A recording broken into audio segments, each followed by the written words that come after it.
And good afternoon. It started a little bit late, but we're having like a different type format. We don't have it as we don't have as much informational stuff to directly tell you as we're going to go round table with information that we think might be helpful.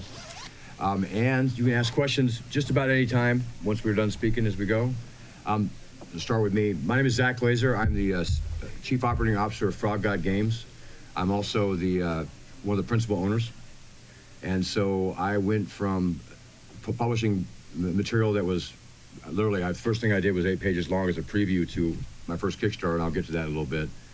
But what I do now is I oversee production for Frog God Games, which is over $1 million a year revenue company. And we do work with about 16 different channels of income streams.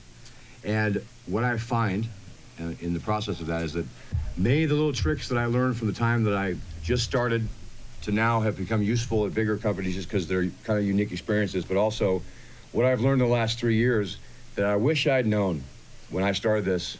And Gary Con's actually where I started doing everything. I came in 2012 for the first time, hadn't played a game in 25 years. I thought, I want to do this. And I didn't have any idea how hard it was, how much work it would take, and how ridiculous I looked to everybody else. But because of being here and meeting people and meeting everybody else, from like the people who had done it originally, to people who are doing it currently and at certain levels, and to everybody else who was wanting to, I think that we're all who are here are ultimate creators at heart. We love science fiction, we love fantasy, we love imaginary worlds, the kind of camaraderie you get in games that are shared stories and experiences. So I brought with me, I invited various different people that are extremely talented at different stages of this whole process. To my left here is Rocky Gardner. Rocky is one of the 2 owners of Silver Belay, correct? Yep. All right. And you guys, go ahead, take it on. Tell us about you and that. We started Silver Belay 2.5 years ago or so. We started, I eventually want to publish a mega dungeon, so in order to get to that point, you have to learn all the tricks. We started with a couple of one-page adventures, moved up. Last year at Gary Con, I think it was, when we published our first printed module. We've printed 2 now. We're working on 2 more at the moment, and it's just a lot of work. You know, you got to put in the effort and the time to get through the publishing process and make it look. And every step, you got to get better and better. Every time you publish something, you learn a tweak, you learn a change, you learn how to do something just a little bit different, and all of those things add up over time to make a better and better product. And also, Alyssa Faden is here, and she's near and dear to my heart because my very first published product from the Kickstarter was Whisper and Venom, and the best part of it still to me is the map that was for it. And she turned a horrible back-of-the-napkin and then first-time use of campaign cartographer example into one of the most beautiful maps I've ever seen. And Alyssa's also done some publishing. You did some game publishing. You've done all kinds of things within the digital realm. And she's here from an artist's perspective, something that I can't give. I can pretend a little bit, but she's here to give that. So give us a little about yourself. And I've had some train wrecks too, yeah. I mean, so I'm Alyssa Faden, and I am right now, a cartographer. I draw pretty much any type of map. I'm best known for my city maps for small-time publishers. But pretty much Frog God own me right now. And I love drawing for them. That's on purpose. Currently drawing Teagle for them. The map is going to be printed 16 feet wide. But, I mean, I've been actually in the business now for, I want to say, about 10, 12 years. I've run a Kickstarter for a couple of board games. We might talk about that today because there was some trial and tribulations that I had on that one. And I think my pitfalls can be beneficial to you, so you maybe don't fall into the same ones. And also published some Pathfinder modules in the past too. We actually released several. And there were things that were good about those, but there were things that were wrong about those too. So I'm hoping today I can also tell you about my experiences there. Ian? So I'm Ian, I'm Rocky's partner. We started this because he wanted to publish his mega dungeon, and I'm the idiot who was like, all right, that sounds like we could do that. And he's right. So like he said, we've put out 2 print modules and a bunch of PDFs too. And that's a huge jump to go from PDF to print with a lot of different stuff that you have to think about and figure out if you want to break even. I mean, and I think that's like our goal is mainly to break even and not lose money. And I think break even in terms of like, if I want to run the world's greatest, the coolest game at my home or on a VTT or anywhere else, and I want to use it to make it not just flashy, but efficient and fun and quick. There are things that you can do to make it better, and I think that I can do that is the biggest impetus. And I think that you're exactly right. And I mean, it is like something that if you want to, so now is the age to publish something because it's much more attainable than it ever has been. But I mean, I've been gaming for years. Rocky and I started this, and we met at a Gen Con and just kind of had a friendship from there that, like, and we're in different states. We still managed to work together. 2,000 miles away. Modern communication and modern publishing technology make it so that literally anybody can do it if they're willing to put in the work. As long as you can resolve conflicted copies. So what we're going to do, that's something to talk about. What we're going to do here is we're going to go one at a time and pick one of the things that I think is useful to know. Because honestly, I can think of 7 things in my mind, without even counting, honestly, there'd be more than that. That if I had known, and besides I would have quit and not done it, that if I had known would have made everything a whole lot easier. And a whole lot more fun for me, a whole lot more fun for like the players who wind up playing the games.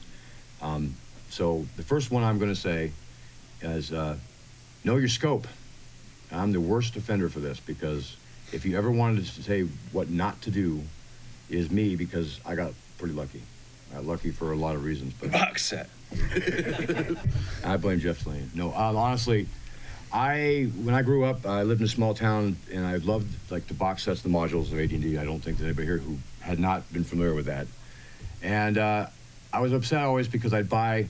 We'll go off the last one with Greyhawk. I'd buy Salt Marsh.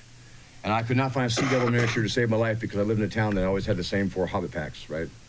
And so, or the same 1 castle pack. There's the really terrible terrain. And so I always thought that it just was unfair. I'd go down to the big city and they'd have all these things and I had no access and I couldn't afford them anyway. I always thought they should come in 1 pack. You should get 1, box that had the miniatures that were in the game. They had the dice, they had the maps, the poster maps, the regular maps, small map. And so because of Kickstarter, I got carried away. I was going to do a 16-page module and to have 1 miniature. I thought this would be awesome. I have achieved the life goal. I can move on. And I watched Steve Jackson's Ogre Kickstarter going, I can do something like that. I'm smart. I did a game called Whisper and Venom, and it was an OSR game. I did a Pathfinder version, and it was actually on time. It was made $22,000, and it was about $22,000 to create, and the money that I invested in actually marketing it was beyond that. But it was special to me, worked on it real hard, got nominated for 2 Ennies. At the time I thought, I have a good chance at this. This is great. Not knowing that the other 3 companies were Paizo, WizKids, and it wasn't at the time, it was a Wizard Coast FASA. Right, so I saw that and I'm like, sure. I was honored to be nominated for them, I honestly was, and looking back, I'm surprised I even got that much. But it was awesome, and it didn't affect sales really more than $5. So it was a hard road to see all this great stuff you'd made. People really liked it, they got it, and then had to go try to sell it, right? And so that kind of large scope was useful for me for one reason, is that it accidentally, both absolutely and accidentally, got me hired by Frog God Games. Bill Webb, who's the CEO, and ran Necromancer Games back to the 2000s, decided that he needed to expand and told like nobody. And then I was at Gamehole Con, I was minding my own business, sitting in the lobby area, and he and the guy I came with were drinking. And I don't drink, but I was up there at midnight, and I was running my own booth, and there's one guy doing all this. It was really hard. I'm carrying this cross country on airplanes and driving with stuff and packing up the booth and doing all that stuff. But I was tired. But I thought this night I'm actually going to go out, and it turned out to be a good idea, because we're sitting there talking. He turned to me and he looked at me and said, "I'm going to buy your company." And I laughed real loud. I'm like, "It's not worth anything." And it turned out that I was able to. They didn't so much buy their company as they bought me for a couple of shares of ownership, and without having any idea what I do. And I wound up doing what I'll explain later, but I do supply chain stuff, all kinds of different things with games, except for write them, though I can and have. So scope's so important because I understand why If you start with something and you don't have a definite goal in mind, the ability to, because of all the tools that are available to you, all the cool other products you see, that you get a great idea, like, oh, that's awesome, I'm gonna do that too. You really want to say, no, for the very first time, I'm going to do X. Whether that be, I'm going to make the best Fantasy Grounds game I can play, and I want to make sure I have some either original art or art that reflects the game as, to make it immersive to players all around the world. Just do that first. And if you want to make PDF handouts, you can learn how to do that from Microsoft Word. There's stages to things. Don't be like me and finish your Kickstarter and be confident you can learn InDesign in 3 weeks. And I'll be honest with you, you can learn InDesign in 3 weeks. I don't recommend it. Well, a month, yeah. But I don't recommend it. My only experience was high school newspaper with PageMaker 1.0. The relevance of it was surprising. The only good news was the relevance was still there, where you don't leave, hanging copy, and you can wrap text, sort of.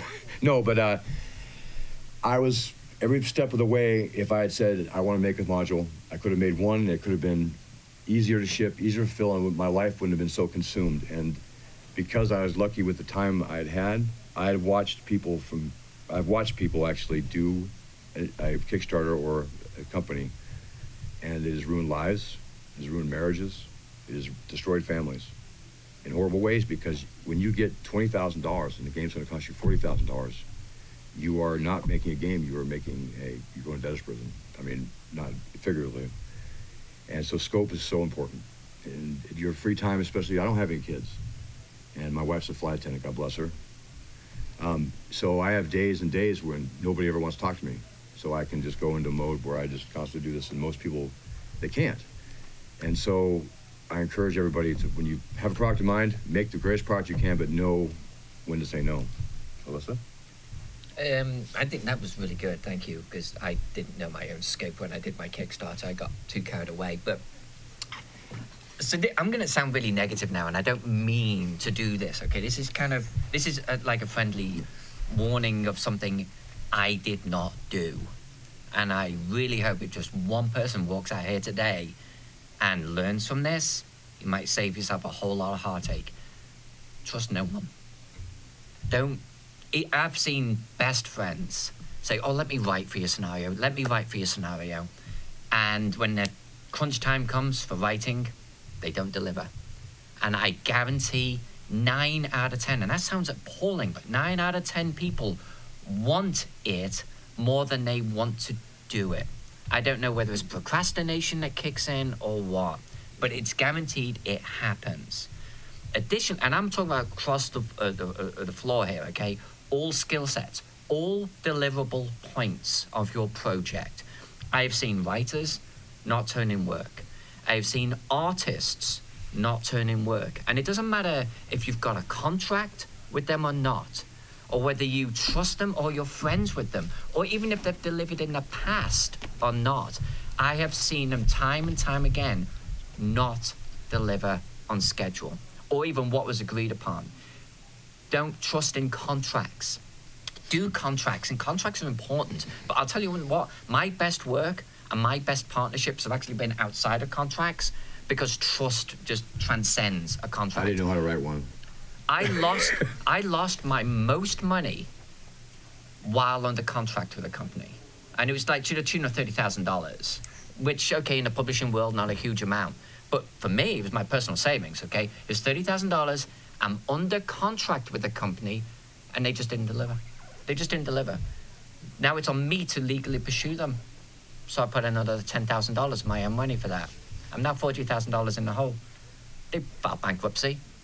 Well, I'm $40,000 in the hole. The contract meant nothing. And that's on me, because I lent on that contract, and I'm too easy to trust. Every single person you involve in your project, from the printer, from a factory, to a fellow writer, to artists, to a cartographer, assume that there is the chance, unless you've worked with them and you really have got a good rapport, assume that there is a chance that they won't deliver. Build in extra time for yourselves. Build in a backup plan. Check in with them regularly. Just so you, and don't throw down money up front. I mean, that's what I did. So that would be my top recommendation. Trust no one. Assume that every single person that you bring into your project is a potential point of failure until you've actually managed to work past that. And you will build your little network of trusted people. I guarantee that you will, but try to avoid the ones that are going to let you down, because they will. There will be that crew. I want to add right there that trust goes to, we've been working together 5 years, and she didn't trust me to get pencils. I was just getting from her seminar, and so I know where you're at, but honestly, that's one of the reasons why people have a hard time breaking into doing this. Because like, as for Frog God, we always need people. We always need writers. We need artists. We need everything. First time people, when you have a schedule and when you have, with so much budget, relying on the very first time people do things is very, very hard, and it's often extremely frustrating to the point where you almost don't do it, or you make very specific projects to do so. Right now we're buying so much content that we're doing so a little bit, but it's on me, because if I pick somebody to do a project we rely on, I'm the one in the end who's going to be responsible for that. I won't write it, but it'll be long remembered. So I think that's important too with so looking at art and contracts. So art, at least for Rocky and I, art is the biggest challenge to publishing something, because a wall of text is quite easy to produce, but producing something that's also visually appealing can be challenging. So art is expensive, like quite expensive, probably more so than you think when you're going into it. So if you want a decent color cover, you're looking at $300 to $500. And it's more so for first-time publishers than it would be for because you know us. Less people, and you have less options, and people, and like she said, with trusting people, like Alyssa could promise me a map tomorrow, but I might not get that for 18 months because I'm not her biggest customer. I'm not going to do that. So I think you need to consider that and find the art, and like she said, don't pay ahead of time, especially when it's coming out of your pocket and it's not like your business profits if you're just kicking in. Because like our first module, like we floated the cost, dumping out like printing costs, so between art and stuff, and we're cautious. We started with like $1,000 and made sure that we were very diligent about what we were doing, shopped around for everything. But if you're small publishing, like use a local printer. If you're doing 100 copies or 200 copies, like don't do anything ridiculous with China. Like go to your local mom and pop shop, show them like whatever, like you said, show them your salt marsh module and say like, I want something that looks like this, and they'll work with you. What I did. And talk to you. And like you said, they said, this is what we want. We want an unfoldable cover, and that for that print one that we're talking about, I was ready to fist fight that. She dumped a bunch of maps, and I was just faster than them in grabbing one. True. And then when they said, well, we took all of them, and I threatened them. But We're afraid. but I know them, so it was amicable. But I mean, that's what you got to do, is be like, get out there and talk to people and figure some things out. I think like Zach says that some of his box set stuff was a mistake, but and I don't think he's accurately describing that it was from a Venom box set, but it was literally almost if you open it, you cannot close it again, because it just bursts with miniatures. But the thing that he did master there that he can apply other places is learning to do as many of those things independently as possible. Because like you said, especially you're a small guy, you're like, set yourself a budget if you're going to do this and don't go over it. If you want to publish a module, you could do it for $500. You can do it for $5,000 too, and fundamentally, it's going to be not the diminishing returns is what happens, especially on first-time publishing, because you can expect 50 to 100 sales outside of a Kickstarter crowdfunding. So be aware, the investment you make it does make a difference. I invested a huge amount because this is my first one, and I thought this is going to be such a big deal. Look at all this stuff; it's so amazing. I just love it.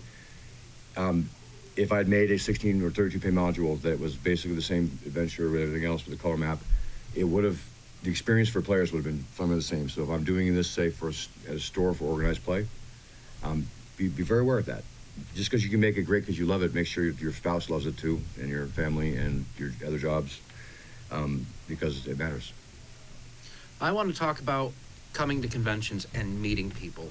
Like they said, as a first-time publisher, we didn't have many contacts, but we learned and met a lot of people at GaryCon, TotalCon, all the conventions. I go to about 4 a year. I go to North Texas here,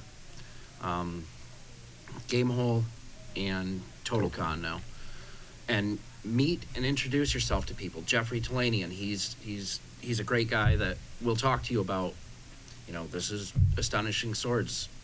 This is where I went to do this. This is, you know, he'll explain some of the stuff. And he's like a success in the gaming industry who runs it out of his garage and like Yeah. he's doing it. The Frog God guys, they're always willing to talk shop industry stuff, right? Joe Block. There are so many small publishers at these conventions where you can get tips and tricks from, just sitting there and talking to them and listening to what they say, asking questions. Talk to them all. And who are willing to talk to you about some pricing stuff. 'Cause, Yep. like, even looking at purchasing art, like, how many of you know how much it costs to get art and whether you're getting cheated? And that's important, because, like you said, you can blow your whole budget Yeah. on art and Art will make or break a budget for sure. so, which is, I mean, as in tips, like, there's lots of stock art out there. Yeah. And that's what I was going to touch on next was how to get around that. No, oh, go. I Yeah, mean, no, go. that's perfect segue, honestly. My next tip would be the single most valuable thing that I did in terms of production was I got a subscription to the Adobe Creative Cloud. It was expensive per month, and I straight up admit it. But spending the time to learn how to do that myself enabled me to take art that was given that needed slight adjustment to fit or to change for scale or to add, just add like vector stuff for like alpha points and stuff, all kinds of things that you'd have to pay someone for each time they touch it because their time is valuable hourly. I was able to learn how to do that, and I was forced myself to learn by making fake marketing pictures of a gnome photoshopped in with people that I wouldn't put them in now because it was 2012 and not now. I kind of did kind of raunchy just because that was funny. But I learned how to Photoshop stuff in with masking. I learned how to mask into Photoshop. I learned how to take small images and then cover them and use brush strokes to make borders because with those things, once you learn one Adobe product, I learned InDesign. Well, it's similar, not exactly the same, but it's similar in terms of where you find the menus and how you find the things, the tutorials, and you find the places and familiar words. And then once I did InDesign, well, I need a video for Kickstarter. Well, I have Adobe Premiere. Now, it's not the easiest way to do it, but it's there, it's familiar, and you can do it, like now they have like Premiere Rush and all kinds of great ways that they're just given to you. We have tools right now that 10, 15 years ago in Hollywood they didn't have. Like Final Cut Pro back then, couldn't do half the stuff I can do in Premiere now at my house for what, $70 a month was what it is for personal, I think, right? Am I close? You're around there, so. Right. But that's what it costs to do that. You have an entire studio. I have After Effects. I use it. I make templates with it. I don't do anything fancy, but I make video intros for Frog God. Learning how to do all those things has saved me and now Frog God thousands and thousands of dollars. And it helps that I enjoy it a little bit, but it gets old when you have to do 300 images adjustments over the course of time. That's how you learn to do batch files. But that I think is extremely important because it gives you just enough really useful abilities that transfer everywhere. And like, for instance, if I was going to start like a small organized play group, like in 3 different stores in an area, and you wanted to have a living world that you had written, you could have handouts you could create with art on them, and you can add the boxes to make your own character sheets. All those things are available to you, where it would cost you a few $100s at least to do that for stuff that may or may not be successful. I mean, if you make a prototype that's pretty good, and then you say, okay, this has worked real well, I'm gonna have somebody or do something like that and make it better, and then you could use that for a launch. But without my skills to be able to put it down there, I was not be able to get what I wanted in the end. So, Melissa? I dropped $5,000 on my video for my Kickstarter. $5,000. And yeah, it was professional. It was pretty sweet looking. It was good. I'd have done it for 500. $5,000. I mean, I should have just done it myself. I'm telling Bill, I don't want that. I mean, it was because I was paying someone else to do it for me. So it was a great point. Mm-hmm. Learn to do some of these skills yourself. Get the software, do it yourself. Yeah, you've got to get out of the comfort zone a little bit. You've got to learn a skill set, but you will save money and you can trust yourself, hopefully. But, okay, so now you're laying out your own module or your own work. Another mistake I made. We laid out a Pathfinder module or two back in the day. And we had no idea back then that there were certain rules to how stat blocks should be laid out, should be stacked. And when we released this thing, we were torn apart by the people that did know. So I would also say not only learn the software and the skills to actually get your work together, learn if there are certain rules for the rule set or the environment or the world that you are now creating content for. Because even if you, like, if we're doing a 5th edition, your world, I guarantee that there are certain rules for how stat blocks should be handled, what fonts you should be using, what font sizes you should be using, what order things should be in. You need to learn these things. Otherwise, honestly, you'll put all of this hard work together and you'll publish it. And it doesn't matter even if you're just laying out a PDF and you're putting it on print on demand, so your costs are actually pretty low. Your rep is important, right? So you've got to make sure that the things you can control, that you learn about them up front so you can release something that is on the mark. We actually ended up pulling our products back off Lightning Press as fast as possible and rejiggered everything. But that was a mistake that we could have avoided. That costs money. That costs money. And that brings me, one of the reasons why Hugh mentioned going to cons is that one of the things I've done for people who have asked, I have libraries and libraries in my Adobe Creative Cloud account of InDesign paragraph styles. And ones that even will automatically, if you have it set up a simple way, automatically do your Pathfinder with the line between the stat blocks with the feats and everything else. I had those. I've given them to people. I'm like, don't use this font, but... You never gave those to us. You never asked. No, but I've given that to people. I've given basic library tools I use for maps. Stuff that I know that Frog God owns, but we're willing to let people use, none of yours. But I think the point Yeah. too, just in regards to systems, so like we all have a favorite system, write in the system that is a preference, and if you're looking to publish something in multiple systems, that doesn't always jive well. That's not always an easy jump. So It's expensive to do right. It really, it's a pain to go back and try to change something from one thing to another. Like, it really just alters the whole flow and premise of your document. We plan we plan large adventures. We plan them knowing we're going to put them in different systems, and we make decisions early on of what we will and won't do or how we're going to make these changes way before they get to the point where the manuscript's done. And that's one with, like, we did one in Swords and Wizardry as a system, and our plan was to put it into 5th edition. And we looked at it after and we're like, this is, like, we just have to start again from the beginning. Like, nope, we're just moving on. And it was a loss that we were willing to take with that, because it's like, all right, well, like, I'm willing to, it's not worth the effort. It's less of a loss. It's one of those experience things that you have to learn or have somebody tell you, right? Learning that a layout for 5th edition, it looks way different than a layout for Swords and Wizardry. Both of those are going to take your time. Both of them are going to eat up your resources. But if you want to publish in both, you've got to get used to, I'm writing one book, and then I'm writing another book that is very similar to the first book with different rules. And that's what it is. It's absolutely true. And like we have numerous people, like this is the Tome of Horrors. We made it intentionally. We made this time only in 5th edition. Why? Because it was a giant pain in the ass to go between two because of the SRD and the rules between creatures and making sure we're touching on everything. And honestly, when you make a page in 5th edition, right, this is really nice. Pathfinder page looks different, takes more pages. Swords and Wizardry page, there's a lot of blank. And in order to fix that, in the first ones we did, we added layer encounters, like 2 paragraphs worth. That's a nice That took a lot of time. That stats look nice for that. Yeah, they do. That's a really good job. No, but the whole layout is going to change in the style and the look. And some games are like going to be better with black and white art. Well, we can't afford 2 things of art. Not, at least not at the same time.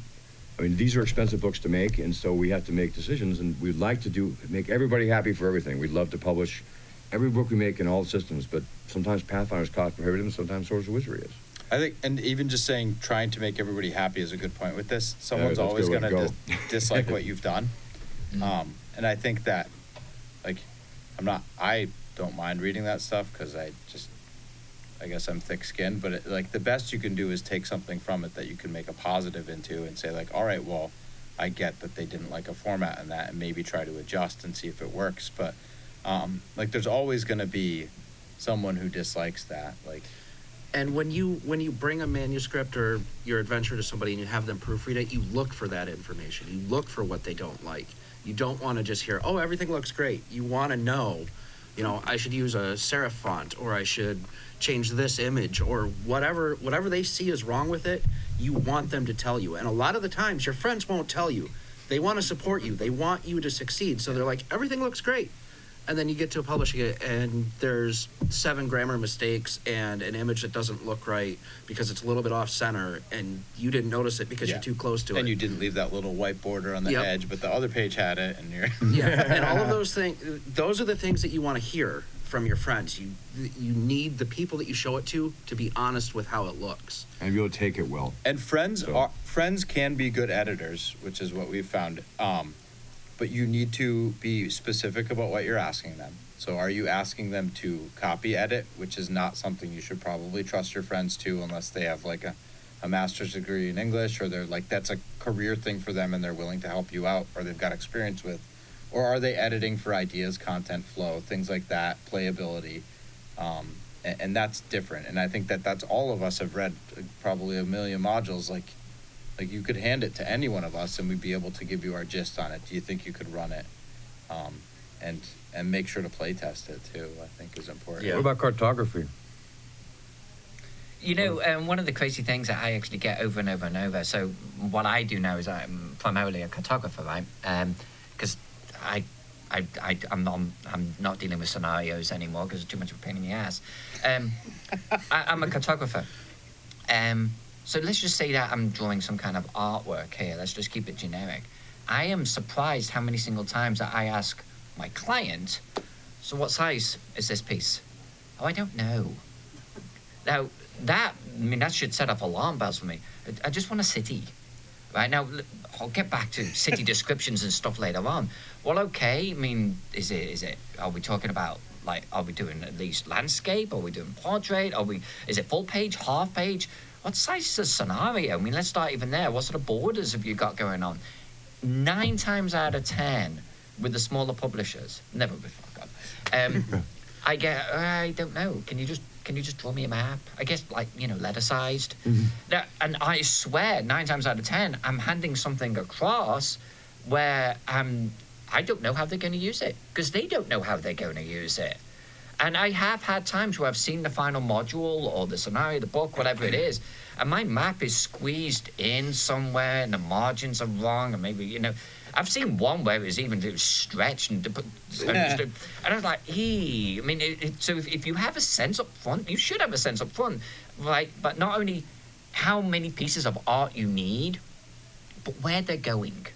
Don't just buy art blindly, because going back to these fine gentlemen's points, you'll spend money forever. Okay. And I think for us, art is the very last step. Yep. We don't even pursue that until right. We're done. And then you're thinking in terms of, I need this 1/8 page, I need a 1/4 page, I need this, I need something that's 2 inches high, maybe a little bit of a landscape. Your map, you should have, it's going to be a full page, I need 1 inch all the way around, or I need 1/2 inch on these 3 sides, I need 1 inch down the spine. You should have a sense for what your dimensions are, and you're probably going to find that it's actually never 8.5 by 11. And it lets you, so if you wait, truly wait to the end for art, because if you're writing, because it lets you splurge on the piece that you find that's going to be the centerpiece. And everyone does it at the beginning, though. Which is everyone backwards. does it at the beginning. That's the crux. I have people now writing to me today saying, hey, would you be up for drawing me a map? I'm launching a Kickstarter, and I want the map for the Kickstarter. I want the art for the Kickstarter. That was me. It wasn't. I know us too. And they don't know how they're going to use it yet. They have no sense, I right? know how to use it. But, so, like Ian said, they're front-loading this stuff before they even know how they're going to use it in context. And that's a good point, especially with the tools that are available. For example, Adobe, when you have an account, gives you sometimes up to 10 free pieces of stock art that you could totally use in an InDesign file as a holding piece. I want something that looks kind of like this. You'd be amazed when you type in Orc Beach Sunset, what shows up. I'm not lying to you. There's things that, especially you turn off the NSFW, stuff flies at you. But there's stock art that you're allowed, you can even just grab the preview version of that and put it in the InDesign file, and you can see your flow. And remember to count things like maps, tables, and offsets that are as elements of a page. You don't have to have a piece of art every page or 2 pages, but you gotta have something more interesting than a big giant thing of text. And I can still see the one spread in Whisper and Venom that was nothing but text, right? But overall, I did a good job balancing it, and it wasn't all just art. And so that's important to keep that in mind and know the tools are there to help you wait to make decisions until you can, one, know exactly what you want, and two, afford it. Unless you want to write that FOSSA Star Trek one that's just like literally walls of text. Rocky? What next?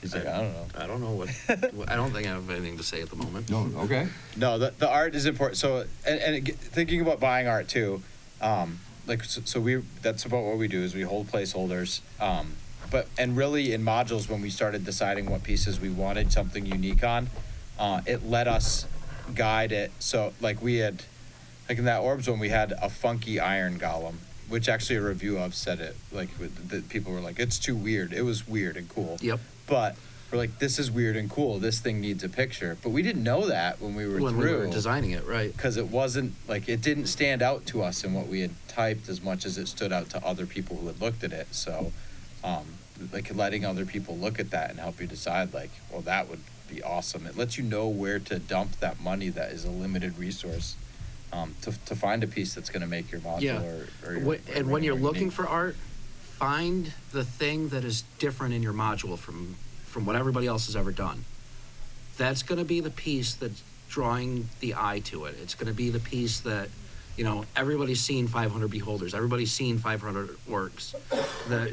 Find something that is yours, that is a signature for you, that will possibly be recognized long term.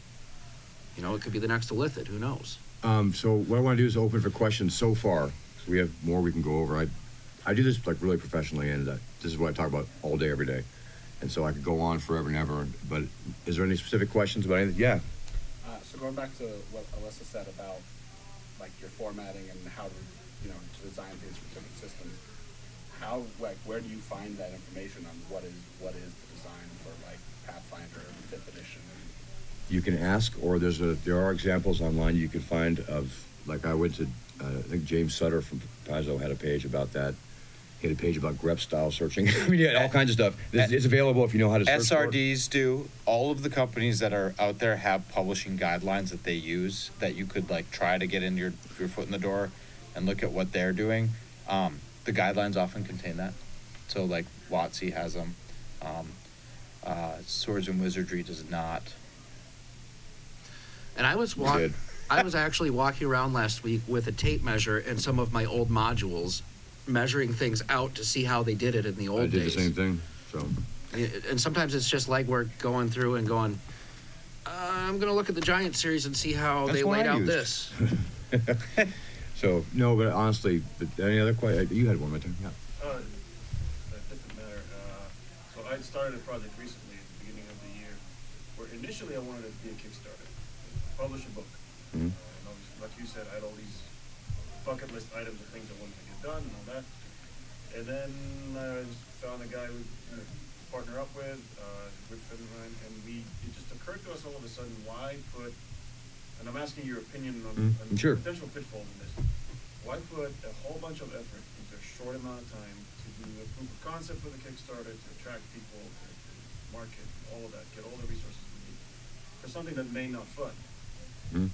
Instead, let's make this a Patreon page. Mm-hmm. We're releasing content slowly over time, building up our audience and building up our material. If we want to actually publish it in a book in a year or two, we've got all of it done. So, Alyssa can talk a little bit about those separate things. You just started setting one up, right? And Patreon too, like, you need content continuously. yeah, the format of this lends itself to that. But So you. do you think it's good, bad, something that I may not be seeing that might come back to bite me in the ass? Or? I think we probably all have opinions on this. My opinion is I actually think that your work effort is going to be very similar. And I'm not talking about the actual work you do, but the social outreach that you've got to do. Because even a Patreon, you need an audience. Yeah. And you are going to have to work hard to build and acquire that audience. And I would argue, and I read a book actually by Monty Cook years ago about Kickstarter. Things have probably changed a little bit, but I think the golden rule is still very much the same. you've got to have your audience when your Kickstarter goes live. So either you're going to upfront build up an audience for a Kickstarter, or you're going to upfront over time build an audience for your Patreon. But I think your path is going to be the same. I personally like the idea of Patreon. If you've got content that lends itself to that, I think that's a very noble way to go, 100%, depending on what the actual product is. But I think your work effort is going to be all about getting that audience regardless. But I think a good Kickstarter rule of thumb, and we debate this too. Yeah, we haven't done a Kickstarter yet, and we're in process right now of discussing Kickstarter. So go ahead with your statement with But that. because we always fight about whether to do it. But Let's go. I want to hear but, it. yeah. well, it's my thing is like so it has to be done. Yeah, By the time you press start on that Kickstarter, you need to be finished. yeah. Otherwise, you're getting Yeah. into that quagmire that they were talking about, where you've made 20 grand, You're gonna but scarf now it you owe all 40 up. grand because It's not done. It's not done. Now you've got to pay somebody for layout because you've got a timeline. You got to pay somebody to get that art in there because you've got a timeline. All of these things are going to cost you time and money later. And you have some examples to show that you come to the table not asking for money for a dream, but you're asking for money for a project that is not about to wrap up, but it can see an end goal that you understand. Yeah. We've seen so many Kickstarters now in gaming that most backers have a really good feel. Would be super surprised that they don't go, that one looks like a great idea, that giant Wizards of the Coast IP picture that, I know they'll get sued over. We know exactly what it is that we should consider red flags. And like the first one is, have you ever backed a project? If you see a creator with 0 backers, sometimes you're like, I don't know about this. Yep. Because the experience of backing, I backed 100 before I did it. I backed 100 and looked at every backer, the updates. Did you know that? She knew. No, she watched the packages come in. It was great. No, but I did. And sometimes for $1. I mean, I was just in for the updates, just because I wanted to see how they went, like a Pathfinder one. And I didn't know who Wolfgang Bauer was, but I backed his. He seemed like an up-and-coming guy. But it's important, yeah. Yeah, if you have an idea for a game, and would there be any real downside to using like stock art Not at all. Not at all. and say Nope. stretch goal, hey, we're gonna Yeah, absolutely. Yep. That's a great way to do it because honestly, the stock art, there's so much. And it's cheap. And it's And- readily available. It's really available, and I guarantee you, the chances of somebody else having used that one from Adobe Creative Cloud, the unit of that kobold standing on the beach, Well- is low. And so there's two aspects to that. So you look at someplace like Drive-Thru RPG, you can get really good at stock art for very reasonable prices. That is almost specifically what you're looking for. We've used that a lot in Quite a our bit. stuff. And we get it and I mean that's what most of our profits from all of our PDF releases is just like, hey, let's buy more stock art. Yep. Because we can then have it. Nothing wrong with that. Because I guarantee you that the 3 of you who noticed that we used the same picture as he did, like the rest of you won't. You're like, oh, it's a goblin. Let's keep reading. Like it's not that big a deal. And that sort of thing really lets you splurge on if you're going to dump money into it on something bigger. The other thing that they're talking about so Adobe prices, I don't know how many of you have used Adobe, but like you can get for so for an investment of about $600 a year, you can get a Creative Cloud license that you could easily share with a buddy or whatever your team is, whoever you decide to do this with. And you can get stock art licenses from them. Comes And with those account. don't disappear per month. So every month you They get add 20 up, of them. it's great. Yeah, so you're like, ooh, and then you can cash those in. And like he said, there is a lot on there. Like we just pulled some stuff off where like we need an ice demon picture. I'm like, that looks good. That's in Adobe stock art. Landscapes, I mean. Like you think yeah. it's just people jump roping and families swinging and have a pic, but it's not. Like Yeah, there is a there's literally tremendous amount in there. millions of images. But on there the that- other ones are there, though, if you're going to do marketing, and I did a whole thing with the Quest of Doom 4 where I found happy couples hanging out. We did Rappahannock. I did happy couples visiting Rappahannock because I wanted something different and funny. But you know how many times you can find happy couples on there? Tons. Every happy couple you imagine walking in a cave. I didn't know that would be a thing, but there's a lot. It's there. Yeah. And so I recommend that, yeah. Just a little suggestion of something that I've been doing on my project to make, because my artist knows that he's not getting paid a lot. He knew what he signed up for.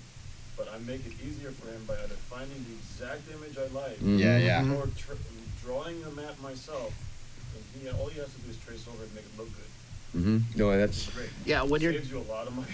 when you're dealing with artists, the more specific you are, the better your image is going to look at the end. You can't, like Alyssa was saying, she's looking for specific things, and if you don't know those things, it's not going to turn out like what you're imagining in your head. I love the clients, and I'm sorry, clients, but I love the clients that will say to me, hey, I need a city. Okay, great. Tell me about this city. Well, it's positioned on the east coast of Faroon. And to the west, there's another city that's its trade partner.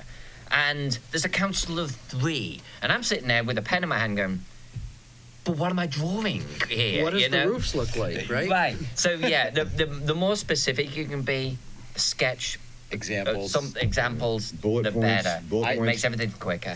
For a project that we've just about finished, I literally, with the guy who's doing some art for us, one of the guys, I said, he goes, well, what do you want this guy to look like? I said, I want it to look like this guy that we both know as a lady. And he looked at it, he goes, all right, no problem. Like, but that was all it took, was something that was like in there that he needed to know what our vision was. And I think like that's a huge point. You're right, that like anything you can do to make that job easier, otherwise you won't be Sum happy. that up by saying have good reference material for your artists. Yeah. I'll say a couple of things I want to add that are not directly related to publishing the book or publishing the product, and it's probably more related to if you're going to stores to either push an idea like an Adventurers League thing, or you have a game you want to really. Honestly, some of the best. If your long-term goal is to publish something, go to the store and play an organized play game with people you don't know, and play it with cool handouts and things like that. And one of the ways to get those, let me tell you that, I am the king of whatever I could pass out to get attention. I did cocktail napkins, I did swizzle sticks, I've done postcards with funny gnome sayings, I've done miniatures. I started GaryCon 2013 with a single gnome miniature that I got cast at Valiant from one sculpt I bought from a picture that Jeff D did that I saved over the course of time to get to. I had to put them in little plastic baggies that when I bought them at Hobby Lobby by the 500s, they thought I was selling drugs. No, but I was clipping to a little business card, and everybody I met at GaryCon, I must have bored to death because there were only 350 of us then. And I would hand everybody a gnome. Like, hi, I'm Zach Glazar. I'm having a Kickstarter coming up, and here's a gnome. And that gnome went everywhere. They actually told me that's one of the largest runs they ever had a single figurine. I only had one figurine. I had one little piece of art from Jeff D. Those two things, I used that for months. That's why I would like mask him into pictures of people that were kind of evil, but not too evil, like Hugh Hefner. I would mask him into there to bring attention, because I was small enough to not, worry about the copyright stuff, but also it was a way to utilize what I had. And then from those pictures, I would do a look at places like Vistaprint. So you can make cards, you can make half-page cards. Even if Frog Guy, I still use those. I make these character cards for Swords of Wizardry Light. One day I'm like, it would be easier to play a game if I had a character card. I used art that existed from Frog God and some actually stock art. I made the cards of a certain size. One side I had the rules from Swords of Wizardry Light on it, the back was just the tables. But you can do that with anything you want to hand out, and they're 37 cents each when you buy 100. And knowing that's possible, it makes it way easier to print that than to go and try to laser print copies of this on paper that everybody's seen 50 times. I even did this. I brought this to show just because it's interesting. One day I was looking for art, and I was like, what can I do with Vistaprint? And this came up, and I thought it was hysterical. The shower curtain. I did Alyssa's map is where I did. This is a piece of art from Frog God. But we use these actually in booths, and for maps, you put them on tables. They're waterproof. They don't stain very much, and they actually wind up looking pretty cool, especially with maps. And I found that looking for postcards. And they have all kinds of other things at bedspreads, right? No, but the different kinds of things you can print on, I don't mean necessarily this, but you can print on the postcards. You can print on presentation folders. If you're doing maps or handouts to people at a game, at a convention, you can get presentation folders made that you can completely do the art, both the inside and the out, and you put business cards in there, all kinds of little things, but you can have a way to differentiate yourself. When businesses that do millions of customers buy presentation folders, there's a cheaper way to get that than to go to get one 10 at a time. There's ways to get it online, and once you have the files, you can reuse that file everywhere. And I would even say avoid Vistaprint. So go. No, I know, but so go local. Go local, but and remember this word too: is that the best you can do? Like, so these shirts printed. I printed like 50 of these, and got a price and said, "Is that the best you can do?" And got 20% knocked off. And and it was still like 40% of what Vistaprint would have cost me. And this keeps that accountability that Alyssa was talking about earlier in hand. Dealing with the local printer, I can drive down there and be like, hey, where's my stuff at this week, right? Did you have a question? Yeah, any advice for building your audience? Boy, I can tell you that I started out by handing out gnomes. No, I'm serious. That's how I started out. I handed one to Aaron Leader from Noble Knight, and he actually bought from a Kickstarter because I had the guts to come up to somebody that had a bigger company. I was nobody. Handed him a gnome. I was with my wife in Berkeley, and there's a game store there, and I had a gnome in my pocket. Seriously, I had a gnome in my pocket. But I would go to game. It's kind of weird, but I go to game stores and hand it out to the owners and say, I'm such. But I've been in stores where someone was looking for a gnome figurine, and like a really creepy guy, I'm like, hey, guess what? I got a gnome here right in my pocket. And it was like, I felt like next step was playgrounds, right? I was really weird. Talking to people at first, I friended everybody in the world on Facebook, and I still accept those kind of friends requests, even though I'm not promoting myself necessarily anymore so much as meeting other people in the industry. But I will friend anybody because I like to see the opportunity to get it spread around. And I will share what I think are cool images or products by people I really don't even know, but I can tell they did their legwork and they made kind of an interesting pitch. And you just got to keep doing it. And you have to get over cold calling. It's just too bad. A sales job, as much as you think game design is you're writing in your basement, making the greatest thing ever, and the world's going to love it, they'll never know about it. Drive-Through RPG gets hundreds of titles a month. Most of them get 10 downloads unless people push them, and it's hard. But the tools are in Drive-Through to do that. There are tools available to you. There are companies that do it. We use one at Frog God, but there are ones that are a little bit smaller that will help you. But once again, that's a trust thing, because marketing is, you think there's snaky people in art. Man, you should see it. You see it in marketing. But there are people who will help. I mean, if you're looking for a service that does that stuff, I could tell you what we do and how we did it. If you want to know, I did Facebook ads, and I did it to the point where it helped me. But once you get to a certain size, Zach is not good enough at marketing to go, okay, we're going to A/B test these ads. And then we're going to go ahead and find our audience, and this one has worked and this one hasn't. What are good terms? These guys do this all the time. So it's knowing when I'm big enough to afford something that I'm not going to ruin my chances by doing it by me. Like maps. I love making maps. I don't make any maps worth publishing. It's one of my favorite things in the world to do. And although I did tell her to make, I gave her a size for it, like, big as you can make it. And that's truth, I did. And I would say also run games at conventions. Mm-hmm. And even more concrete is blogging. Start blogging your stuff. Yeah. But running a game at convention, you get 6 to 8 players at the game. If they all enjoy it, they're going home and telling their friends. They've all got a game group at home. So that's 64 potential people that have heard about you just from running one game. And you never know who's in a convention. convention game. I mean, you really never know who. I mean, I'm at conventions. I don't play games often, but when I'm in games, I remember things. And I'm always on the lookout for writers or for ideas and we're not stealing ideas. We're actually looking for creators, right? You don't know who's sitting down, especially if you're not that familiar with the convention you're at. But I find one of the most important parts is I'll meet people I smoke. I hate to say this, I don't advocate it to anybody. Everybody I've met that I thought was super cool in person, I met here smoking. Because you actually talk to people, but you can also talk to them inside too. No, but seriously, the interaction of who you talk to and the interaction of, you never know. Like for instance, Necromancer Games is where we started for Frog God. And my boss, he met somebody by the name of Mike Merles, who made this module. And so it's a connection he still kind of has, that because he'd done this here, he had worked his way to doing more and more. And his story was different than anybody else's might be, but he could be in your game now, and the next thing you know, Ian could be in charge of Wizard of the Coast. You don't know. I know. Can I also add something please. to this? Yeah. So I actually launched a Patreon about 2 weeks ago.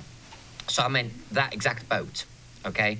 I was officially actually going to do it on GaryCon, but they approved it like that. So I was like, oh, shoot, I'm live. Okay. I don't have my audience yet. What do I do? Well, we backed you before you even started, some of us. So this is what I'm going to do, and this is the mistake I made, and the mistake is a personality trait of mine, and this is what you have to overcome. First thing, I did a Facebook ad. We hate Facebook ads, but I did a Facebook ad. You can control your budget for it. And I did a Facebook ad for, hey, my Patreon is now live, and it links directly to Patreon. And now Facebook isn't penalizing that because you're paying them, right? It was like $20 or something, for 20 days. I set my budget for that. And I was like, yeah, I can do $20, $40. I mean, whatever. That got some backers. Then I'm doing it again, and I'm probably going to do it every single month for the year. And I'm going to swap out the ads, and I am going to do A/B split testing because I'm a little bit knowledgeable on that side of things. And I'm just going to run constantly ads going all of the time. That's one channel. The other channel is I've got a network. This is the bit I didn't tap into because I'm English. I stand in a queue behind people. I'm polite. I don't want to be rude. The food's wrong, but let's just suck it up. It'll be fine. That's England, right? And you can't do that. You can't do that. I've got friends in the industry, right? Oh, not you. But I've got friends in the industry. I've got network people. I've got people I've worked for over the years. I've worked for Monty Cook, right? I've worked for Wolfgang. True. I can actually write to these guys and say, hey, dudes, I've just launched a Patreon. I assume they don't know. They're busy guys. They don't know, right? And ask them, can you give me a shout out? We do it every time. What's the worst that could happen? And I did not do that. I'm going to, right? And then the other thing is, her without her asking. The other point is, what was just touched on here, go to conventions. Not only it builds your network, there's part of this, right? Builds your friends, it builds people that you can reach out to, builds possible customers. Tomorrow I'm going to be running a mapping seminar. I'm going to be handing out business cards to every single person there on a map. To Zach's point, handouts, right? This is who I am. This is what I do. Here's a little business card with my little Patreon on right there. And just do that. She has maps on the back of her card. She's already had the content to make a card cool, and then that's all part of it. So, I'll totally show you it too, because on moo.com, it was free to do reverse printing, and every reverse can be different. So every back of my cards is a map, a different map. So, but I think, so in regards to that, if you don't have money to purchase an advertising company to do that, like her idea is good. You want your voice out there. So you want to start like blogging some of your ideas. So we blog, we probably get between 600 and 1,200 reads for most of our blog posts. That's good. Posting one a week right now. And we try to do, we have ideas. We're like, we're going to do 4 this week, and we're going to, but it's always, we just like, and especially if you're working with another guy, like you can make whatever your company name is a Gmail account for free. That costs you $0. You can make a blogging site there for free. And then you can start joining some of those Facebook groups and start, take turns, put 6 of them in the bank before you start so that you could, at least your first month or 2, you can do 1 a week on a regular-ish basis and start pushing them out. And cross-pollinate too. Yeah. And right? interact. You don't just do a blog. You put your blog on Facebook, on MeWe. G+ is going away, but make sure people are seeing it. I'm in 15 different Dungeons and Dragons groups on Facebook. Know the rules on them. Know which ones allow you to post your blog there. Know which ones allow you to put links. And ask put for those feedback. links in there every week. Start conversations. Yep. And if you don't start conversations, at least comment once a day. There's on someone 1 or 2 I'm of them. working with now. He's not a client. This is just I was just giving advice to him. He's got a great product that he's thinking about kickstarting, and he only posts news to his Facebook page. That's it. His Facebook page probably has 20 people following it. So what's his potential audience? 20 people. What should he be doing? 2. Post it to his wall, sure. Post it to a blog. Share it to Oh, yeah, Share it out. That's what you've got to do. You want these things seen by as many people. The best way to build that audience, make sure you're visible. And get your voice familiar. Yeah, make sure you're visible. Make sure online, in person, run at friendly local game stores, right? If you're traveling for work, stop in to play Saturday D&D, bring those business cards, talk to them, say, find me on Facebook. Do everything you just keep putting yourself out there. Every way you can feasibly do it, do it. And to piggyback on, because this like the gathering your audience and building your network and stuff, that's something that I pay, especially online, paying close attention to. If you're starting a blog, if you're starting a vlog, if you're starting to post all of your stuff online, consistency. Say, because Rocky did Monster Mondays, he's doing Trap Tuesdays right now. Yep. Every week. There's a new article. Every week, And they're so looking for that, and you might go, hey, I've got 4 articles, and I publish them Monday, Tuesday, Wednesday, Thursday, and then you're like, oh, I don't have anything else. But if you go, I have 4 articles, that's 4 weeks of publishing. Every Monday, And they're coming back. there are to your site tools to look make at that effective. Do we have any questions? I'm going to move on to marketing, just a little bit more about online communities. For instance, I'm going to go from here. Discord. Anybody familiar with Discord? Frog God, we had a Discord. The guy who set it up still works with us, but we weren't good at it. We didn't know what it was. We were a little bit too old. But he found another guy even older than me that was open to the idea that I'll do it, and I'll actually do what you say. So a guy named John Barnhouse, who had worked with me a bit, went to go work with Eric Stein, Eric Tenkar, notorious Eric Tenkar. They built a community that is now up to 17 or 1,800 people who visit continually. We have a channel in there. He allows people who are publishers to have a channel, and people can come and ask you questions. And as long as you're checking when people post, you can reply, and you can build a community within one. And it's kind of really great because once you're in Discord, you can join the Fantasy Grounds community. If you're making adventures or you're making like tokens, a lot of artists make tokens for games, so they make top-down terrain. That's where you will meet communities of people that you're actually interacting with in a friendly way that isn't like Facebook is. It's different. It's not better, but it's different, and it's available, and there are communities that already want you to show up.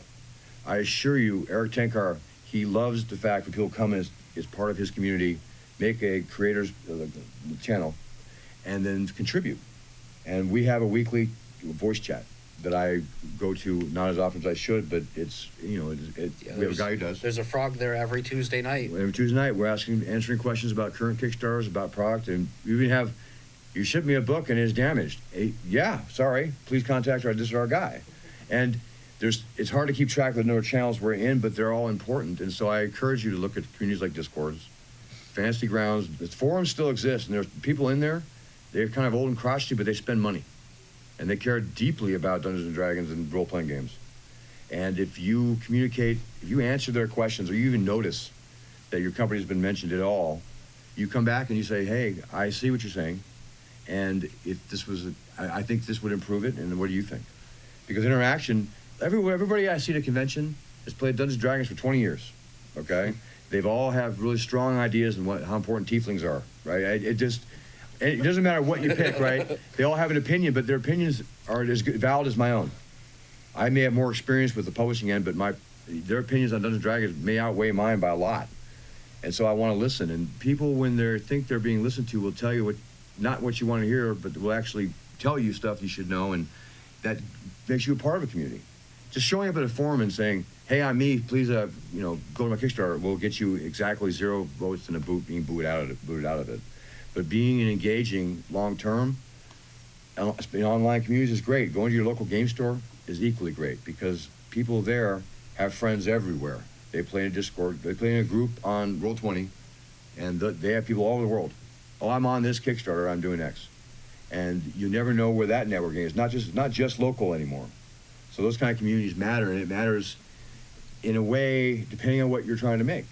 Because if you're making art, you're going to find more creators on a Discord channel full of creators than you are going to find people in your game store. But if you're making games, you go where it is. So you have to tailor it, but there's not one place to be. There's not one way to do it. I put up flyers in unrelated stores because I didn't know what I was doing, but I wanted to feel like I was doing something every day. Now I wish I was not doing something every day, but I do it every day for hours and hours. I just want to too. The Cartographers Guild is a good place to find a map maker with a reputation who has experience and work, and usually clear rates as well. Or learn to be one. Or or find yourself a really good map maker and apprentice yourself to them forcibly. The other point I want to touch on for sure is that if your route is not to be an entrepreneur, one of our partners is one of the reasons we have an OSR is Matt Finch. He's one of the other principals of Frog God. He worked on Osric, and Swords and Wizardry is is ours now, but that's how he came to Frog God. And some of you are familiar with it, I imagine. First edition D&D redone. He is part of Frog God because he could not stand talking to people for customer service and shipping boxes. He hated that. But my CEO, Bill Webb, he loves talking to people more than he loves anything in the world, and he loves shipping boxes. God knows why, but he has a giant warehouse on his property, and he sees that as the visual aspect of success. You're watching product go out the door, you're making sure it's there. You know that people are responding to you in many, many channels, sales channels in there. So he loves that, so he does that. Go with what you're good at. If you want to work, if what you want to do is produce books that get read by the biggest number of people, you would be best suited trying to become a freelancer for an author for a bigger publisher or another publisher, and not spend your time on what you hate. Because if you don't want to own a company and do every aspect of it, you want to be a great writer for 5th edition Dungeons & Dragons, do that. And have people evaluate it, and then talk to people, and don't be afraid of rejection, but be the guy that they can't live without. Because I assure you, there are people I rely on that, oh man, this has to happen soon. I better call Edwin, you know. And you be that guy, because that girl or that you have to be so reliable that all of a sudden you're part of a company, you don't even realize it, and you may not be an owner or be a profit sharing person, but when they need someone to write something, they're going to ask, and finally they'll ask, hey, what do you want to write? And that's an avenue. If you want to be an artist and someone needs art and that's not your style, you give it a shot for them, because they will give you the opportunity.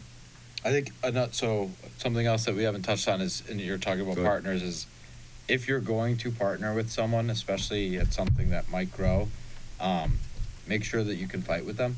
Yeah, And that sounds weird and ugly, but make sure that you guys can like totally argue about something and still be okay. It's important. We fight all the time about different things. I do. Stupid stuff too. Yeah, but at the end of the day, that argument leads to a better product for us. Our last one was because he changed my fur trapper into a farmer, and I was pissed off. I think the last one was a font. Rightly so. Yeah. Well, maybe a font for you, but the font meant nothing to me. And those little things that we're talking about, fur trapper, farmer, which font we're going to use, those are the little details that change a book from Good to great. good to great, okay to bad. It slides the scale up just a little bit or down a lot, actually. Those little details matter. And if you're working with people, you've got to be able to hash out those details and make them the best decision you can. And find someone, if you're going to partner with someone that complements your skills. Like, I'm terribly colorblind. I can do InDesign layout, but I don't make any color decisions because I just can't. And I know that. And I'm like, if he says change this, I just go, okay. Like it's not something that I recognize that he's better at certain things than me. And we stick to those things. I'm not even colorblind, and I won't make color decisions. I mean, yeah. Seriously, he's absolutely right. Knowing what you can't do, is why you actually would pass it off, and you save that for when you can afford it, or you leave it out. You leave out that aspect of an adventure. Not every adventure has to have everything for everybody. So, any other questions? We have plenty of advice. I assure you, we can keep talking. Yeah, go ahead. Going back to like the earliest point, sorry. Sure. No, absolutely. No, please. But she said always make sure to know when to say no and to set goals. Right. And not to, extend yourself too far. We live in it. Yeah. How do you make the decision of what's too far? Of what is the little thing you can fit in there that will make it better, and what is too far that's going to take up just too much time? Don't be me. No, honestly. Honestly, I looked at it when I did it because I wasn't really wired into the community at all. But I figured I was my absolute best target market. I wanted to sell what I wanted to buy and no one made. But I know that the things that I cared about, I could see how much would I pay, basically. Start with that. What's the amount I want to charge? How much does it cost to make it? And is that half of what I'm going to be able to ask for? Right? There's a formula to all that, and I could get into that later depending on how you're selling stuff. But you really have to look at your resources around you. Even if you think that this would be, ideally what I want is this. I want a miniature and a box set and this and this. Well, I also have 2 jobs, a wife, and I'm going to get my law degree. It's hard. Ask people who know. And honestly, start and see, and then you can set a ceiling. Because I started writing to make 32 pages, I wound up making 180. So And I think even more concretely, if you're looking to publish something yourself that you want to print, the first thing you do is figure out how much that you can afford to spend without hurting your lifestyle and At all. livelihood. It not even, you only hurt a little bit, because the one thing that will kill any dream you have is the day that somebody that you relies on you says, I think this is taking too much of your time. And what that does is it deflates all the value you put into it and the desire you have to do it. If they don't have a buy-in, you can't ever get it done. And it's hard. Some people will never get the buy-in the same way. It's just what it is. There's two limiting factors. There's money and time. Yeah. Money's a hard cap. Time, if you build those networks, you'll find somebody that knows InDesign well enough to give you a shortcut to save that half hour of time getting that whatever you need correctly, just perfect. So build that network, and that'll help a lot with the time aspect, but there's not much, you know what your hard limit is on money. So, and so in regards to writing too, like I make sure that I have at least 2 or 3 times a week. So generally Wednesday night, I always write something, or edit something. And generally Thursday night I do, and then Sunday is my maybe day. But every week I make sure I'm doing. Yep. So you know you have those 3 days, but you want a product in 6 weeks, you know Yeah. how much you can literally Yep. do. So I know I've got like 8 hours of typing in me that I can conceivably do in a week without it messing up my regular life.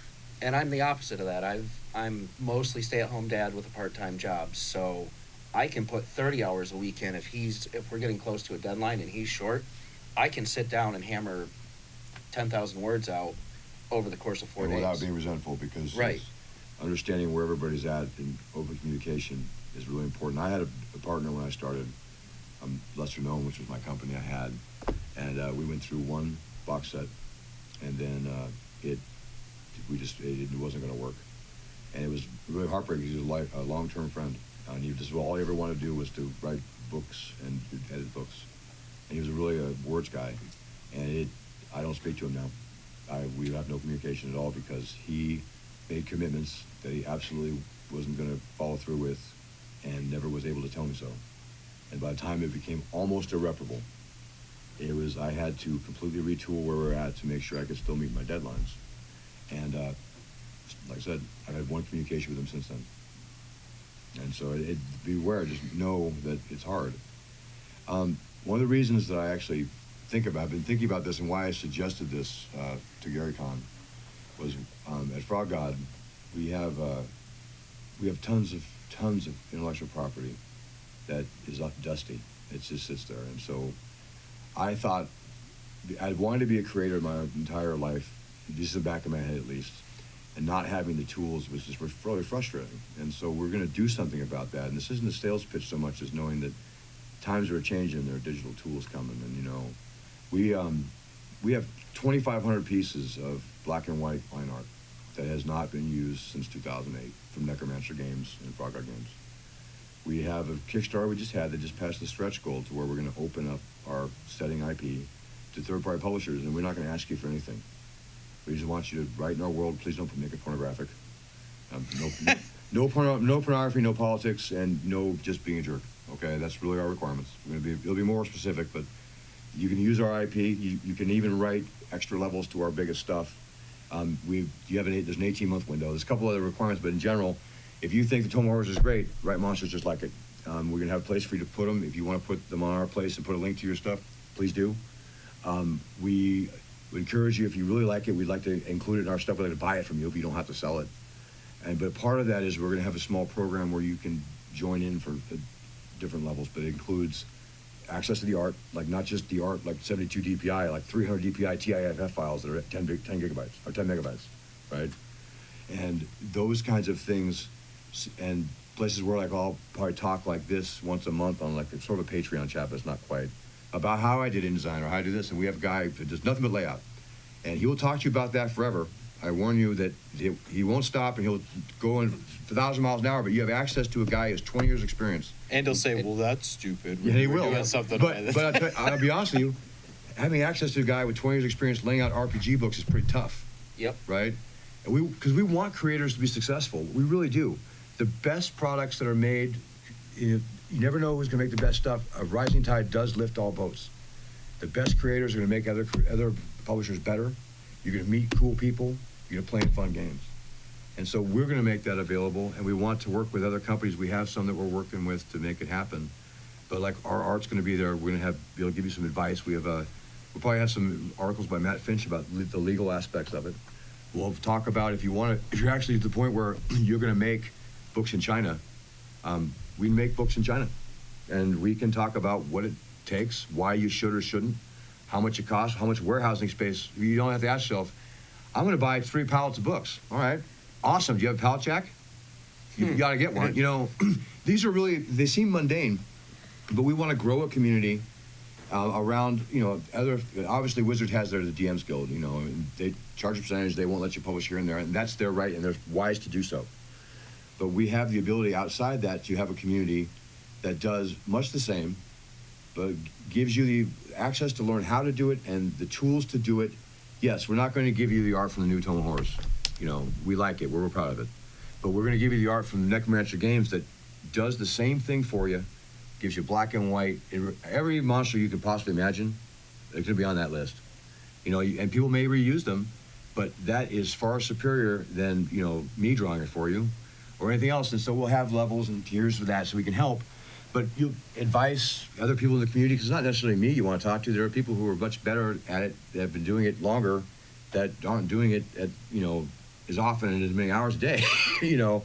But we want to see that. I know Fantasy Grounds encourages people to convert adventures to their, you know, their client. And the more adventures we see from everybody, the more monsters we see, the more challenges we see, it's a new renaissance. I mean, we are living now in the best time ever to be playing Dungeons and Dragons. I don't like to watch usually streaming games, and I find myself watching Critical Role, and because they're making millions of dollars. But you know what? Whoever thought you'd make millions of dollars being watched on TV playing Dungeons and Dragons, right? If you want to make a stream and play a streaming game, if you use our products, we're going to hook you up, right? Because we want people to see it and do it and play it and enjoy it, and you can really get a feel for everything that is being done. We encourage everybody to do it because the tools are cheap. They're cheap in terms of compared to what they were. Laying out a book and getting one out on PDF especially is so cheap, and we want to make it to where it's not just cheap, it comes with good advice, and so you can make stuff that we all want to play. And so, more questions? We have a little bit more time. I think, so one more thing that's very important, I think, is read the OGL. Yeah. Very closely. Know what you can touch and what you can't touch. The SRD and the OGL are, they're We make mistakes at Frog God on that still. We have writers who worked for Wizards of the Coast who turn stuff in that have things on there that would get us sued out of oblivion. Like, know what monster, because the monster list, everybody panics like it's huge. It's not huge. It's short. I mean, there's some couple cool ones that you can't use, but make sure you know what they are. Yep. Make sure you understand how to give credit to other creators that you've used their content, so it's open content. And that's in, like, same as the stock art. Like, the guy you bought the stock art has, or a woman you bought the stock art from has, like, hey, this is my copyright, put it in there, and make sure you do. You can't use that, like, you can't use stock art to make new stock art packages, right? There are very many things that you can't do with stock art, but you can use them in an adventure, no problem. But most of them, too, you can reverse the image, too, if you're looking to make it look different, and just flip it. It's just, it sounds stupid, but it's like, suddenly it's a little bit different than everybody else's. No, and there's tricks like that I like to show people. Like I use the tricks with layout pages and art that I learned from Chuck, where we take the old art, black and white, that we have from the City of Brass. This is the one we're just coming out soon. The last page of each one, because it's a blank page, we take the old Necromancer Games art, we take it opacity of 50%, throw a multiply blend layer, and then we color overlay. I mean, he has a very specific example of safe style. I learned from her by looking at her files. I felt like I was like looking at her windows at her house. But a dissolved line across this grid. I mean, that was the coolest thing I ever saw. I was so excited when I found that out, and I told you, like, oh my gosh, that's the only use for dissolve I ever saw. But those kinds of things, you know, once you get in those kind of communities and see it, making stuff really is its own reward. I'm not paid a ton at Frog God. I do really well for the industry because of the nature of how we do it. But when I was making very little, I looked at the box set on my shelf that I was very proud of that reminded me of the stuff I used to buy, and it was satisfying. That was the very first thing in my life I started and finished. That was not a job I had to go do, but a project that I wanted to see done. And everybody here could do it with the tools available because they're so much better now than they were 8 years ago. Yeah, and don't do it if you're not having fun, because I mean that's what it's really about. That wasn't fun. I had a great time after the end. Once it was done, it was awesome. No, but there's a slog. There are points when it's a real slog. I had to lay out Whisper and Venom 3 times in 6 weeks. So I learned how to do it, and then I did it again. And then I like, wow, you can text wrap using these the pen tool. Then I did it again. Wow, you can use master pages and have bleed going out, and you have color on the page. And do it again. And finally, I'm like, I'm done, right? But you'll find doing a slog, it will teach you so much about it that you're that much better. But the flip side of that is I shouldn't have done that. And I would tell you that if you asked me advice now, I would tell you, do your bleed next time, do the color bleed next time, do the wrap next time, do what you're good at. But it's whoever your path is, but there are people around you that I encourage you to ask. Even if you don't know them, I get asked questions all the time. If you can catch me on Facebook and I have 20 minutes, I'll tell you exactly what I think. It may be a long time till I respond sometimes, but I want people to know, because people help me. Jeff Talanian, for all the bad things I say about him, I wear his shirts. He's the one who told me that how to get a box set. And it was made Marion Paper Box Company in Indiana. That's how he made a box set. He got me in contact with them. They're the only company that didn't say $18 a box. Right? They said $5. That saves so much time and effort. And everything you produce is going to get better. So just like don't hang yourself up on some of the ones that like the form you're like, because you'll look at them later and go, oh my God. Yep. Like, what did I do with that layout? Not me, Why it's was all I awesome. thinking No. that? And that's just 'cause like you keep laid it pushing out 4 forward. times. Like as long as everything is a little bit better and is getting there, like you're doing well. And it's not something to feel bad about or to give up over. As long as you've learned the trick, then keep going. And I would suggest doing PDFs for your first 3, 4, 5 modules only. Don't go print until you've gone through this learning That's good experience a advice. few times. Because when you do a PDF, you can always just go back, change what you want, and then re-release it as an updated PDF. Once it's out there in print, It's there and it's on forever. those dead trees, That spelling. that's what it That is. spelling mistake on the back of your box never goes away. Even though nobody ever tells you about it, Yep. it's always there. We're going to wrap this up pretty soon, but I wanted, any more questions first before we have some last thoughts? Comments, questions? What kind of stuff are you guys working on? Yeah. Alan? Yeah, you can ask them. That's actually a good idea. It's your turn. All right, Yeah. so are you doing modules, or are you doing? You said you got like a setting book coming. It's a weird. Zach you might have seen me share it on Facebook. Yep. It's a fantasy cookbook for how to cook monsters. All right, That's awesome. Oh, that's great. That sounds amazing. Yeah. It's an in-character. A friend of mine actually played this character in D&D. It's a gay halfling chef. That's Awesome. awesome. I came up with the idea because somebody asked me what would cave troll taste like. I'm like, I don't know, but Not chicken. Gamey. But it goes with. Yeah, it pairs nicely with. monsters, and every month now on Patreon, every month it's a short story of how he came to cook this monster, usually involving terrible failure and No, that sounds great. That's Yeah. awesome. That beautifully lends itself to Patreon. a recipe that my partner in this, he's a culinary school, whatever, so it's real recipes to cook at home and Substitute a little bit of chicken. game mechanics Yeah, right. of what does it do to your character when you eat cave trolls? Nice. The trolls cave, the map of it, things like that. Nice. You see, I That would sounds build your awesome. audience on Patreon, Yeah. like using that for like a year or two, and you will have thousands of people just loving the No, stuff that you're that- coming out with, and you'll get to a point where you'll be, guys, let's do a book. Kickstarter, and we're gonna make a book. Taking all of the content from the last 2 years, we're gonna drop in some color artwork, And throw a and it will banquet here and go go to. I'm gangbusters. hoping Larry's still alive, because Larry already wants to do the cover for the book, so. All right. Well, Well, right on. I'm right pulling, on. I'm pulling for him too. I'm hoping Larry's still What else? alive. What else? Yeah. I'm procedurally generating monsters for 5th edition. Awesome. That's awesome. Dude. It's already Excellent. inside of the book. Excellent. Awesome. Would you find it hard to actually make the book part? 'Cause I assume you know how to program well enough to procedurally generate them. That was Yeah, probably not no, near as I hard as wrote it. it. Right on. Yeah. Excellent. And then it doesn't actually use it at all. It But actually. yeah, XML. Yeah. Awesome. That's really cool. I just started self-publishing in November. Mm-hmm. Kind of similar. I did play for like 20-something years. Yep. My son had an interest and it got me back in. And so the first one I did was kind of what I wanted to do for myself. A lot of work, not great. And then I realized I couldn't keep that up, so I decided this year I'm going to do 1 module a month. Ooh. And Wow. it's a short, I kind of call them drop seeds. You Right. drop it in, it's scalable, and it's 5e, and it's more kind of old school story than the 5e format. Right So on. my goal is like 15 pages, make my own maps to Cartographer, and some stock art. And so I've Awesome. done That's two. awesome. That's awesome. And that's more willpower than I've got. I wish I had time to create like that, because I've actually, my job involves so many things that aren't game related. Yeah. But I recognize how much work that is, but by focusing like that, having a goal, that's a big deal. I mean, it Well, really is. and your points are good. I mean, I learned Cartographer for my own games years, but I wound up getting Creative Cloud. I started in, whatever the free one was, learned InDesign, started learning Photoshop, not great, but enough to get by. Mhm. Just to make sure I can get Clean the edges formats on, and everything down. yep, clean the edges on like scanned art, I mean, everything, yeah. Figured after a year of doing it, I'll cut my teeth, and if I want to invest to do it better, Right, yep. great. No, absolutely. And YouTube, I used to have a lynda.com account to learn how to do all those. YouTube does just as well as long as you understand accents, because people all over the world know such Yeah. great stuff. There's actually So, a really cool trick where most of the Wisconsin libraries around you here, got Lynda accounts? they give you a limited time for free. Well, Oh, nice. blow me down.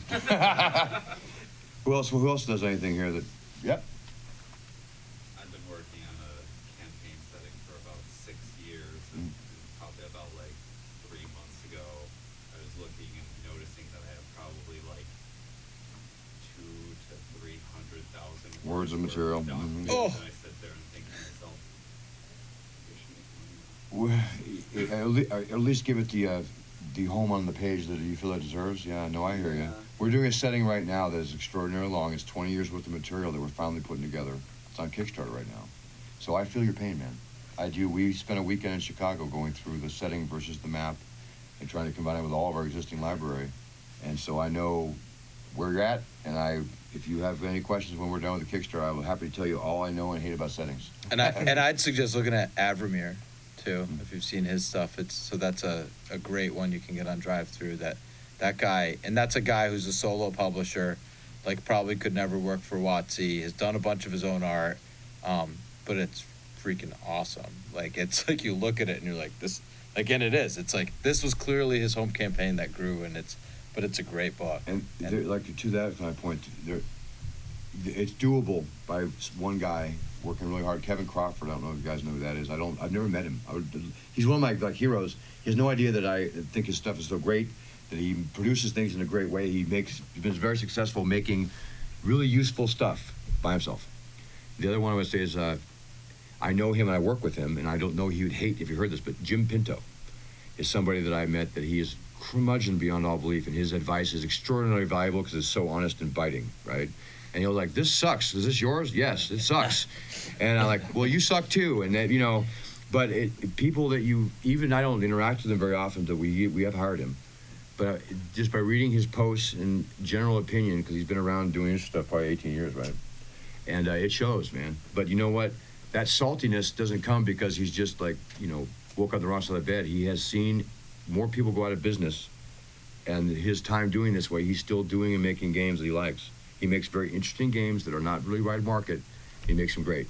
He also does layout like a champ, and he does it in about 6 hours. And so, but you see people, even if you never interact with them, but you see their wall go by, like their posts and read them, because you'll see amazing stuff. So Kevin Crawford, Jim Pinto, there's nobody, probably two different people in the world. But I learned a lot, so I encourage that.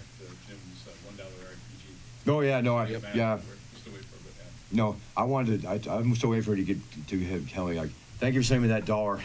This is I taught you a lesson about RPG making. But it's been worth it for his grumpy post. No, it had been great. No, I actually, he's the reason that I had Bleed on Whisper and Venom, because right before I was ready to do it, I got Solomon Guild, and it had the really cool art in the edges. I didn't know you could do that. I'm gonna learn how to do that. Boy, was I sorry. Bleed's complicated. Look, if you don't know anything about pages, Bleed becomes complicated.